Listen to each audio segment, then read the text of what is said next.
안녕하세요. 레디에이션 아티스트입니다. 자, 오늘은 방사선 감광학 마지막 시간입니다. 자, CR과 DR에 대해서 알아보면서 이 감광학을 이제 마무리할까 합니다. 자, CR은 1980년대에 일본 후지사에서 먼저 상용시켰습니다. 그래서 이 CR 자체는 이 두 가지의 기능이 분리되어 있는데, 아날로그 영상에서는 이 영상을 획득하는 과정과 이 저장하는 기능이 하나로 되어 있습니다. 하지만 이 디지털 영상에서는 이 두 가지 기능을 각각 분리하고 있다는 거죠. 그래서 디지털 영상의 처리는 이 컴퓨터를 이용해서 영상을 생성하고, 그 다음에 처리하면서 영상을 해석하고 인식하는 모든 과정을 말하고 있습니다. 자, 아날로그 영상은 이 영상 획득과 저장 기능이 하나로 되어 있지만, 이 디지털 영상에서는 이게 분리된다겠죠. 그래서 이 아날로그 처리에서는 할 수 없는 과정들을 이 디지털 처리로 가능하게 되어 있다는 거죠. 자, CR에서의 영상 획득 과정을 보면, 이 CR 시스템은 이 희진성 형광체를 도포시킨 이 IP 영상판을 사용합니다. 그래서 액션 촬영 후에 이 잠상이 형성된 영상판을 영상 판독기에 삽입하면, 이 영상판에 레이저 빔이 주사되면서 영상판은 빛 신호를 발생하게 되고, 이 빛 신호를 영상 판독기에서 이 직관 가이드로 빛을 모아서 이 광증배관에서 증폭시키겠죠. 이 증폭시킨 과정을 이 전기 신호로 변환시키고 나서 아날로그에서 디지털로 컨버터해서 결국은 영상 신호를 디지털화 시켜서 영상 처리기로 보내게 됩니다. 자, 영상 처리기에서는 이 디지털 영상 신호를 각각의 진단 목적에 맞게끔 디지털 처리를 해서 이 컴퓨터에 보관하거나, 아니면 이 보관된 데이터를 필름으로 기록도 할 수 있게끔 되어진 거죠. 그래서 여기까지 이제 거쳐서 완성된 영상은 어떤 광 디스크라든지 어떤 하드 또는 서버에 보관하거나 저장하고 전송 시스템에서 전송되게 되겠죠. 그 다음에 이 레이저 스캔이 끝난 IP는 빛에 노출시켜서 다시 영상을 지움으로써 재사용이 가능하게끔 하는 것입니다. 다시 말하면 이 영상판, 즉 IP는 영상 판독기에 의해서 영상 정보를 읽어서 영상으로 변환시키는 건데요. 잠상이 형성된 영상판을 680에서 780 나노미터의 반도체 레이저 빔이 주사함으로써 이 잠상은 빛을 받는 순간, 즉 빔을 받는 순간이죠. 레이저 빔을 받는 순간 빛을 발하게 됩니다. 자, 그래서 680에서 780 나노미터의 레이저 빔이 주사된다는 거 꼭 알고 계시고요. 이렇게 잠상이 빛을 발하게 되면 이 빛을 집광기로 모으게 되겠죠. 이 모은 영상을 광증배관에서 이 광신호를 전기신호로 변환시킵니다. 이 변환시킨 영상을 다시 광증배관으로 보내서 이 아날로그 신호를 디지털로 변화시키는 거죠. 그 증폭기에서 다시 증폭한 다음에 디지털 신호로 변환시킵니다. 그 다음에는 이 다이콤 표준으로 서버에 저장하게 되겠죠. 자, 서버에 저장된 영상은 이 다이콤 게이트웨이를 통해서 각각의 필요한 진로시라든지 어떤 병동에 전송하게 되겠죠. 그리고 나서 이 영상판에 대해서 강한 빛을 다시 조사하게 되면 모든 정보가 다시 소거가 됩니다. 그래서 다시 한번 재촬영할 수 있게끔 만들어준 거죠. 자, 이렇게 광증배관, 증폭, 그러면서 계속 증폭을 시키면서 디지털 신호에 어떤 변환시키는 과정이 있는데, 아무래도 영상을 더 좋게 하기 위해서 계속 아날로그 영상을 디지털 영상화 시키기 위해서 그 신호를 아날로그 신호를 계속 디지털 신호로 변환시키는 과정, 이런 과정들을 가급적이면 알고 계시면 좋을 것 같습니다. 그래서 가장 중요한 것은 680에서 780 나노미터의 빔이 주사됨으로써 이 잠상이 빛을 발하게 된다. 그래서 이 빛을 디지털 신호로 변환시키는데, 변환시킨 다음에 이 다이콤 표준으로 서버에 저장하게 된다. 이 부분도 알고 계시겠죠? 이 다이콤 표준으로 서버에 저장된 영상을 이 다이콤 게이트웨이를 통해서 각각의 필요한 진로시라든지 병동에서 확인할 수 있게끔 한다는 것이죠. 자, 이 세 가지 꼭 빠뜨리지 말고 알고 계시면 좋을 것 같습니다. 자, CR 시스템의 특징이 있죠. 지금 장점인데요. 첫 번째 장점은 이 기존의 액선 촬영 장치를 그대로 사용하면서 이 카세트 대신에 IP를 사용하게 되기 때문에 경제적이라는 거죠. 반복 사용이 가능하기 때문에 경제적이고요. 이 다이내믹 레인지가 필름 증감지 시스템보다는 넓고 직선 반응이므로 항상 화질이 일정합니다. 즉 다이내믹 레인지라는 것은 아날로그 영상에서는 이런 특성 곡선이 이렇게 S자 형태인데 디지털에서는 직선으로 나간다는 거죠. 계속.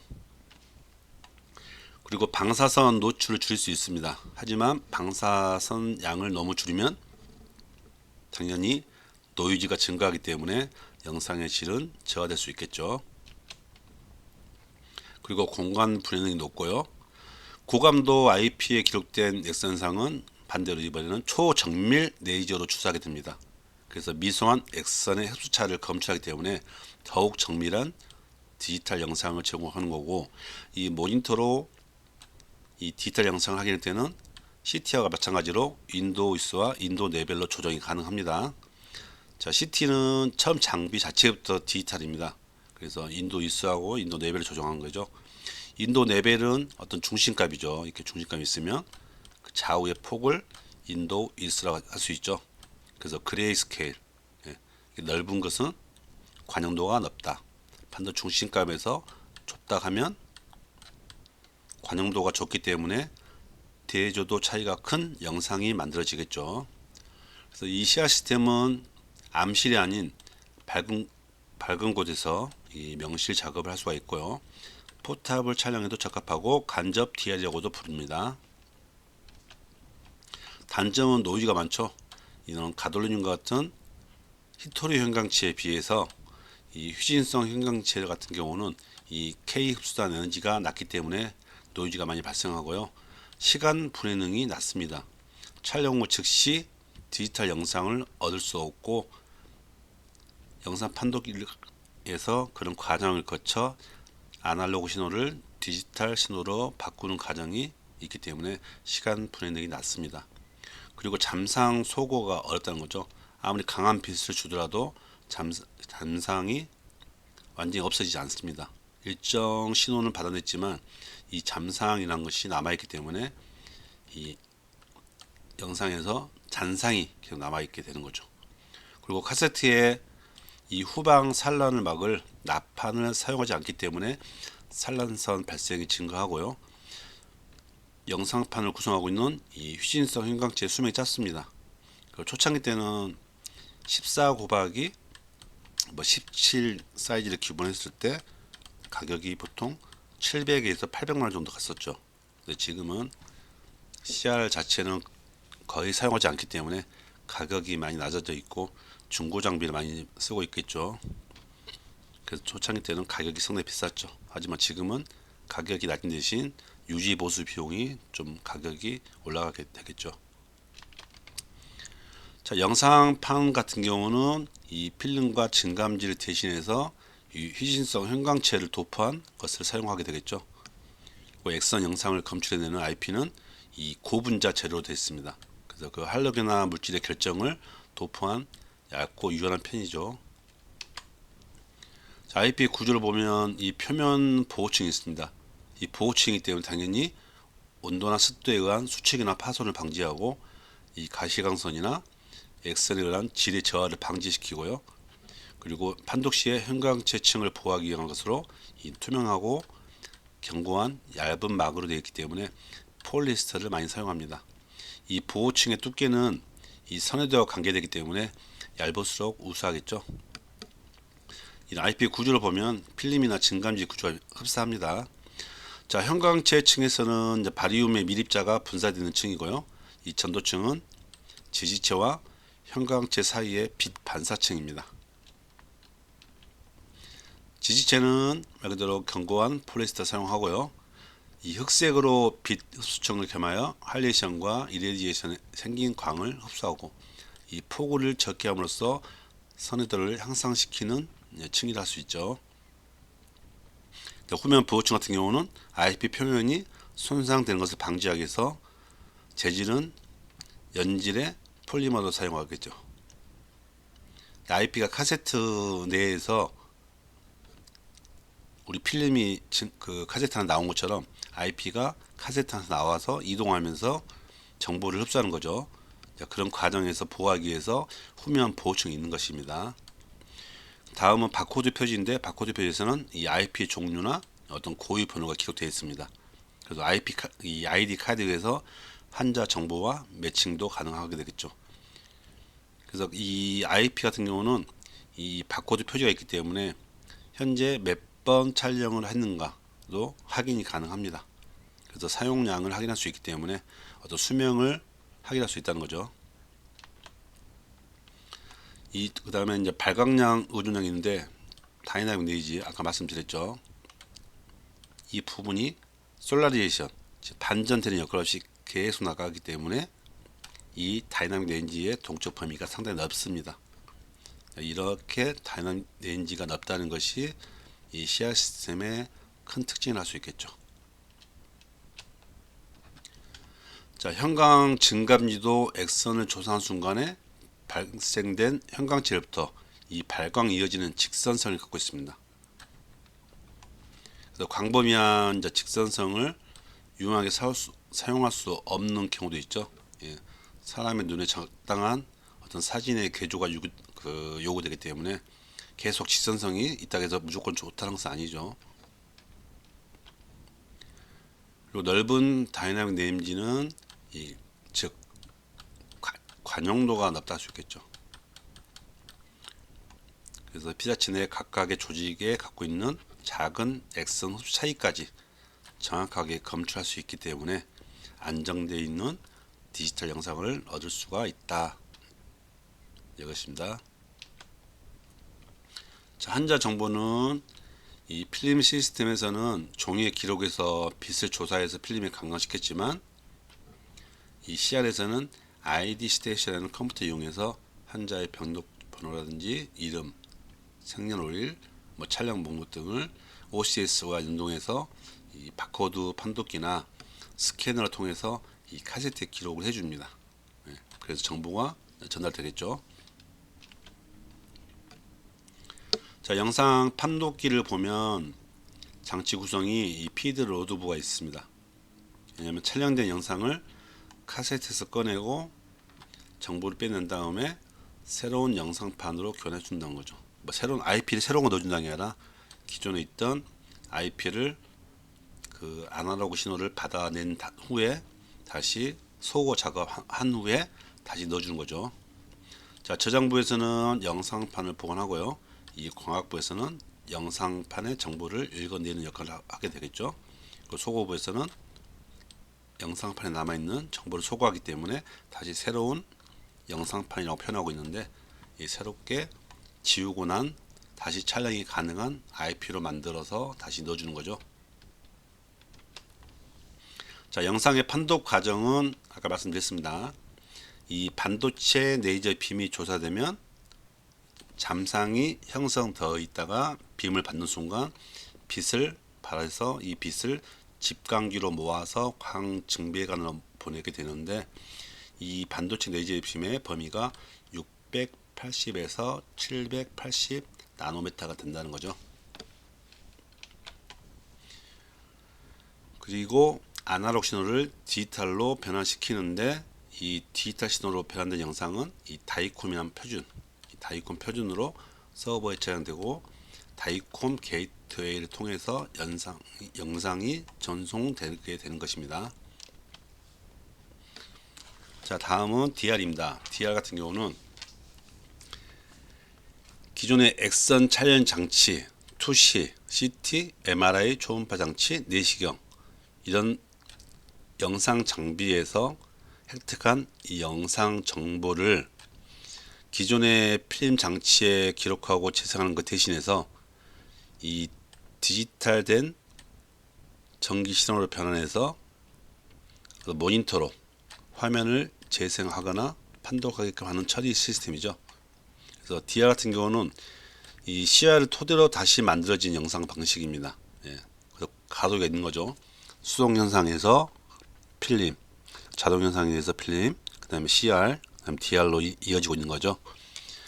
자, 이 CR 이후에 DR 같은 경우는 이 드럼 방식의 셀레늄 검출기가 만들어지면서 그 뒤에 이어서 TFT 방식의 평판형 검출기도 출원하게 됩니다. 그래서 DR 장비 같은 경우는 계속 발전하고 있는 거죠. 그래서 스크린 필름 시스템에서 CR, DR 그리고 최근에는 직접 방식이죠. DDR까지 점점 발전을 하고 있는 거죠. 이 디지털 방사선 촬영의 검출 방식하고 특징인데요. DR 같은 경우는 이런 직접 방식과 간접 방식 모두 다 이 TFT 또는 TFT 같은 검출기 소자에 A셀레늄이라는 것을 사용합니다. 이걸 성분을 알고 계시면 좋겠습니다. A셀레늄을 사용하게 된다. 그래서 CR에서는 영상판과 영상 판독기를 사용해서 영상을 얻어내지만 이 DR은 영상판을 사용하지 않고 이런 A셀레늄을 쓴 평판형 검출기에서 직접 영상을 얻어내게 되는 거죠. 그래서 TFT 같은 평판형 검출기를 이용한 직접 방식 DR과 형광판과 CCD 카메라를 결합한 간접 방식 DR이 사용되고 있습니다. 현재는 이 간접 방식 DR은 가급적이면 사용하지 못하게 하고 있습니다. 그래서 직접 방식 DR을 실제 사용하고 있죠. 자, 이 DDR 직접 방식입니다. DDR 같은 경우는 이 전기 신호로 변환되어서 영상을 표현하기 때문에 영상의 손실이 적고 에너지의 손실도 적습니다. 그래서 이 검출기에는 A셀레늄을 사용한다 했죠. 주로 A셀레늄을 사용하는 TFT 방식이 있고요. 그 다음에 가스 이오니제이션을 이용한 이온 카운터 방식도 있습니다. 자, 다음은 간접 방식입니다. 예, ID라고 하죠. 간접 방식이기 때문에요. 자, 간접 방식은 이 X 에너지를 가시광선으로 변환시키고 다시 전기 신호로 변환시킵니다. 그래서 한 단계를 거치기 때문에 이 에너지에서 손실이 발생하겠죠. 그래서 해상력이 좀 저하되는 단점도 있습니다. 자, 직접 방식에서는 A셀레늄을 사용했지만 이 간접 방식에서는 A실리콘을 사용합니다. 그리고 카메라 사용하겠죠. CCD 카메라. 그 필름 시스템에서 우리 간접 촬영 방식처럼 CCD 카메라에서 그 영상을 찍어내서 영상을 보내주는 거죠. 그래서 아무래도 화질이 좀 떨어지겠죠. 해상력이 저하되는 단점도 있고요. 그래서 이 간접 방식은 지금은 만들어내지 않고 있습니다. 그래서 DDR 방식을 다 사용하고 있죠. DR 초창기 때는 이 ID를 썼는데 지금은 이제 퇴출 장비 중에 하나이죠.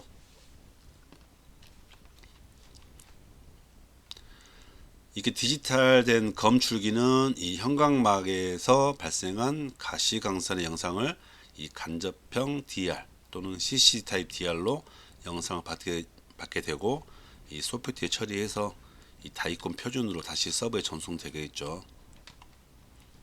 그래서 이 DR의 특징은 영상 획득하는 과정 중에서 이 중간 단계가 없기 때문에 검사가 신속하게 이루어집니다. 그리고 촬영 공간도 좀 좁더라도 상관없죠. 업무가 단순해지고요. 영상의 진단 범위가 넓어졌고 영상 획득이나 어떤 대응하는 속도가 많이 향상되었습니다. 자, 이렇게 CR과 DR에 대해서 오늘 이 시간을 마지막으로 방사선 간단하게 마무리하겠습니다. 자, 감광학의 내용이 상당히 많고, 자, 오랜 시간 말씀드렸지만 이 방사선 감광학은 아날로그부터 디지털까지 기본적인 바탕이 되는 학문이기 때문에 충분히 알고 계셔야지 차후에 임상에 나가시라도 좀 편하고요. 그 다음에 다른 영상에 관련된 과목을 공부할 때도 쉽게 이해할 수 있습니다.